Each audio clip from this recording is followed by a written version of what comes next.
குருதேவர் ஸ்ரீராமகிருஷ்ணரின் அமுத மொழிகள். ஒரு விஷயம், ஆச்சாரத்திற்கு அதிக முக்கியத்துவம் கொடுக்காதீர்கள். ஒரு சாதுவிற்கு அதிக தாகம் எடுத்தது. தோல் பையில் தண்ணீர் கொண்டு சென்ற ஒருவன் அந்த சாதுவிற்கு தண்ணீர் கொடுக்க முன் வந்தான். உனது தோல் பை சுத்தமானதா என்று அந்த சாது அவனை கேட்டார். அதற்கு அவன், மகாராஜ், எனது பை சுத்தமாகவே இருக்கிறது. ஆனால் உங்கள் பையில் மலம், மூத்திரம் என்று என்னென்னவோ அழுக்குகள் இருக்கின்றனவே. என்னுடைய பையிலிருந்து தண்ணீர் குடித்தால் ஒன்றும் குடிமொழிகி போய்விடாது என்றான். அவன் பை என்றது உடல், வயிறு முதலியவற்றை. இறைவனின் திருநாமத்தில் நம்பிக்கை வையுங்கள். அந்த நம்பிக்கை இருந்தால் தீர்த்த தலங்களுக்கு போவது முதலியவற்றின் அவசியம் இல்லை. சரியான நம்பிக்கையின் மூலம்தான் இறைவனை அடைய முடியும். அனைத்தையும் நம்பினால் இன்னும் விரைவில் நடக்கும். ஆராய்ந்து ஆராய்ந்து தீனி தின்னும் பசு குறைவாகவே பால் தருகிறது. கிடைத்ததையெல்லாம் உண்ணும் பசுவிடம்தான் பால் தாராளமாக சுரக்கிறது. ஒரு குரு தனது பக்தனிடம் ராமரே எல்லா தேகங்களிலும் வீற்றிருக்கிறார் என்று கூறினார். பக்தன் அதை அப்படியே நம்பினான்.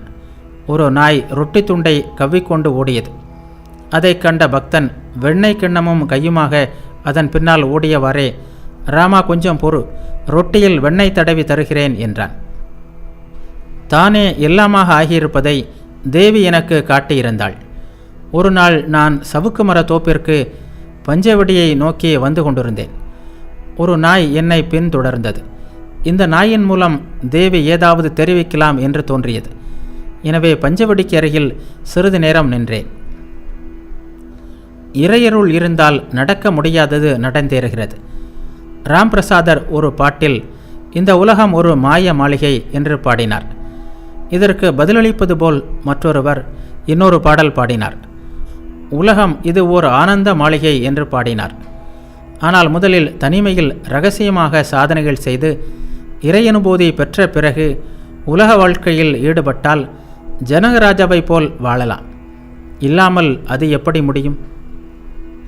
பாருங்கள், சிவபெருமானுக்கு முருகன், கணபதி, லட்சுமி, சரஸ்வதி என்று எல்லோரும் இருக்கின்றனர். ஆனாலும் அவர் சில சமயம் சமாதியில் மூழ்கி கிடக்கிறார். சில சமயம் ராம் ராம் என்று கூறி நடனமாடிக் கொண்டிருக்கிறார்.